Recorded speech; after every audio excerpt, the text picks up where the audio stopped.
안녕하세요. 18.5도입니다. 김 부장과 백상무가 극단적인 갈등으로 치닫습니다. 몸싸움까지 벌이는데 이상하게도 백상무가 김 부장을 끌어안는 것 같은 그런 느낌이 들더라고요.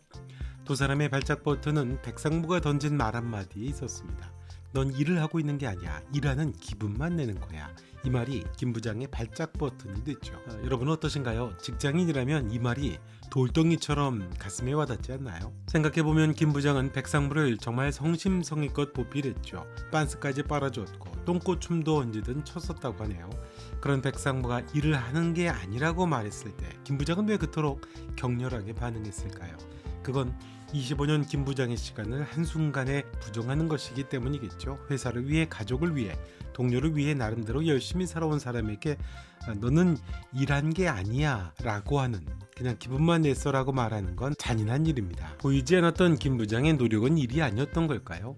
자, 백상무의 말에는 날카로운 논리가 숨어 있습니다. 일은 오직 결과와 숫자로만 증명된다는 거죠. 책임이 따른다는 겁니다. 김 부장은 천성이 착해 보이죠. 착하다는 건 사람 사이의 관계를 생각한다는 뜻입니다. 중요하다는 그런 의미겠죠. 눈을 질끈 감으면서 동기였던 과장을 챙겨준 것도 김 부장이었죠. 승진식에 있는 부하 직원을 달래면서 동기의 딱한 처지를 봐가며 고과를 매겼던 것도 김 부장이었습니다. 영업을 할 때도 국기원만큼은 안 된다고 했을 때 눈을 질끈 감아야 됐고, 마치 자신이 당당하게 해냈다는 듯이 그런 역설적인 모습도 보여줬죠. 회사를 가장 우선시하는 모습을 상무에게 어필하기도 했습니다. 김 부장은 일보다 사람과 관계에 더 의미를 갖는 인물이죠. 그런데 백상무의 말은 달랐죠. 안에서 좋아하는 인간형이기는 하지만 결정권을 갖게 될 경우에 조직이 필요로 하는 그런 인간형은 아니거든요. 백상무는 그런 김 부장이 안타까웠던 겁니다. 회사는 좋은 사람을 늘 필요로 하는 게 아니니까요. 중요한 건 책임을 지고 실적을 낼 사람이었던 겁니다. 백상무 연기가 정말 좋더라고요. 물론 김 부장이 연기야 말할 것도 없지만요. 백상무에게 김 부장은 말단부터 자신을 따르던 후배였죠. 그 동생이 안타까워서 한숨 쉬고 탄식하는 연기가 참 좋습니다. 공적으로는 상무면서 사적으로는 형이라고 하는 그 애매한 경계선에 있어야 되는 인물이죠. 그 연기를 참 기가 막히게 표현을 하고 있는 것 같습니다. 두 사람의 대화가 묘하게 어긋나고 서로 다른 곳을 보고 있죠. 백상무의 독설이 무척 아픕니다. 일을 하고 있는 게 아니야. 일을 하는 기분만 내는 거야. 일이라는 건 책임이야. 너는 아무것도 책임지고 있지 않아. 책임지는 방법도 몰라. 백상무의 말입니다. 이게 묘하죠. 이 말에 김 부장이 발끈하거든요. 공장으로 좌천까지 났는데 책임지는 방법을 모른다는 말을 받아들이질 못하죠. 그러자 상무가 더 아픈 말을 합니다. 좋은 팀원이었지만 좋은 리더는 되지 못한 것 같다라고 합니다. 상무는 내 말을 못 알아듣는다라는 말도 있거든요. 어떤가요? 두 사람의 대화는 묘하게 서로 다른 곳을 바라보면서 대화를 하고 있죠. 그래서 상무도 내 말을 못 알아듣는다고 말을 했던 거죠. 그 어긋남을 상징하는 중요한 두 가지가 있습니다. 수첩과 형이라고 하는 호칭입니다. 노트는 김 부장의 트레이드 마크 같죠. 어디서든, 심지어 공장에서 반장에게 위대한 리더십을 물어볼 때도 메모하려고 했었거든요. 이전에도 상무가 말을 하려고 하면 바로 수첩과 또 볼펜을 꺼내서 열심히 받아 적으려고 했었습니다. 그런데 김 부장에게 백상무가 늘 그런 모습을 보면 짜증을 내기도 했었죠. 왜 노트가 문제일까요? 김 부장이 문제의 본질을 놓치고 있다는 걸 단적으로 보여주기 때문입니다. 수첩과 볼펜의 낡은 습관이 몸에 배이는 거죠. 김 부장이 여전히 지시를 받아 실행하는 실무자, 팀원의 마인드에 갇혀 있다고 판단했기 때문입니다. 대기업에서 부장 이상의 직책은 아무래도 지시를 받아 실행하는 사람이 아니죠. 문제의 본질을 파악하고 해결책을 생각하고 때로는 결정을 해야 되는 자리입니다. 김 부장은 여전히 그 결정을 받아서 적어서 집행하려고 하는 하위 관리자의 자세를 취하고 있는 겁니다. 그게 아예 몸에 배어 있는 거죠.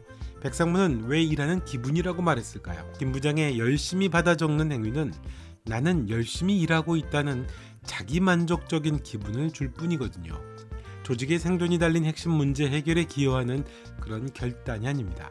백상무나 회사가 볼 때 김 부장의 그 근면함, 열심히 받아 적는 모습은 결단을 피하고요, 노력이라고 하는 증상에 집착하는 무능함으로 보이는 겁니다. 그걸 벗어나질 못하는 거죠. 열심히 메모하는 걸 일로 여기고 자기 스스로에게 도취된 거죠. 김 부장이 일하는 기분은 열심히 일하는 증상일 뿐 조직의 목표와 또 자기 직책에 걸맞는 본질이 아니라는 그런 냉혹한 판단을 이미 회사가 갖고 있는 겁니다. 또 하나는 형이라는 호칭입니다. 인간관계와 일을 분리하지 못하는 순진함이 여전하다는 거죠.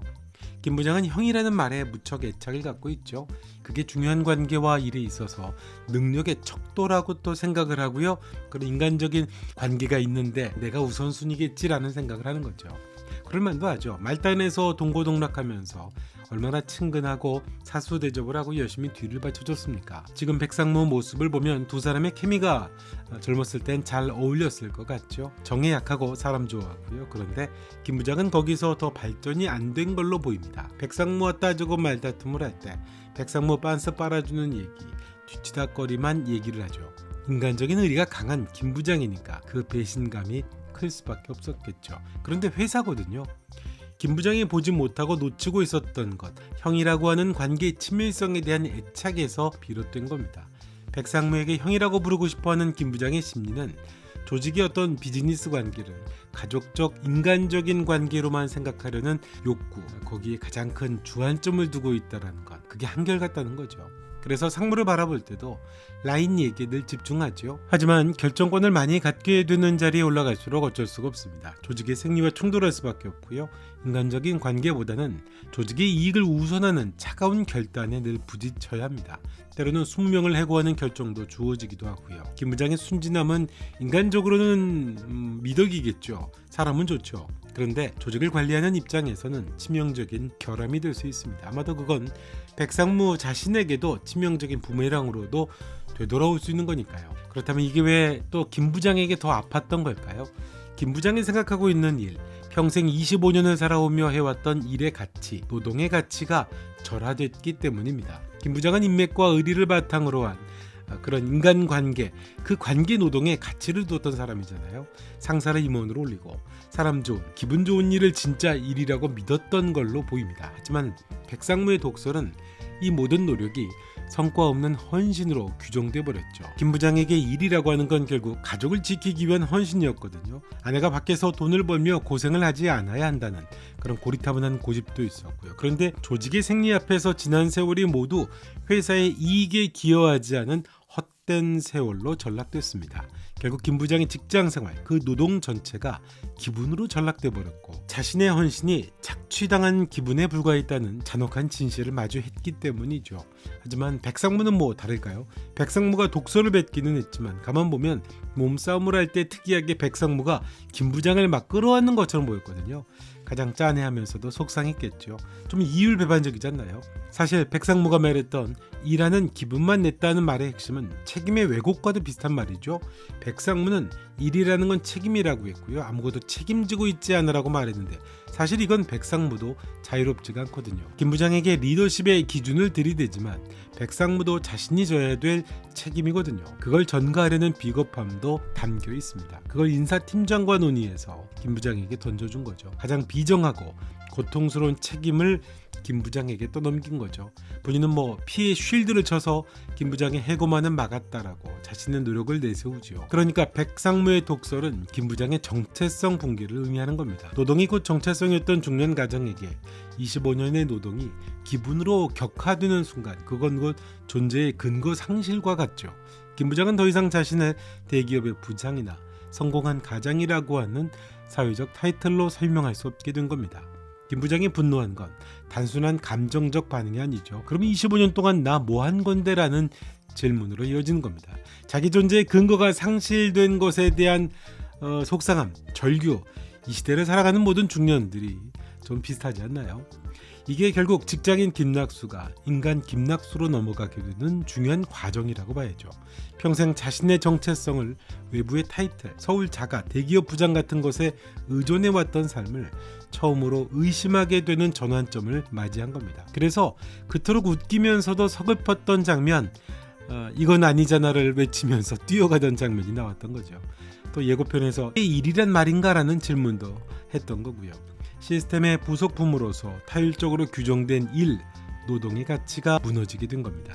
그리고 타이틀 없는 나를 직면하게 되고 인간 김낙수로서의 자기 발견 여정을 강제적으로 시작하게 되는 거죠. 외부의 시선이나 시스템의 요구가 아닌 자기 존중, 자신이 의미를 부여한 일, 노동에서 삶의 가치를 찾게 되는, 그러니까 결국 자기 구원의 메시지가 시작되는 겁니다. 그런데 정말 그럴까요?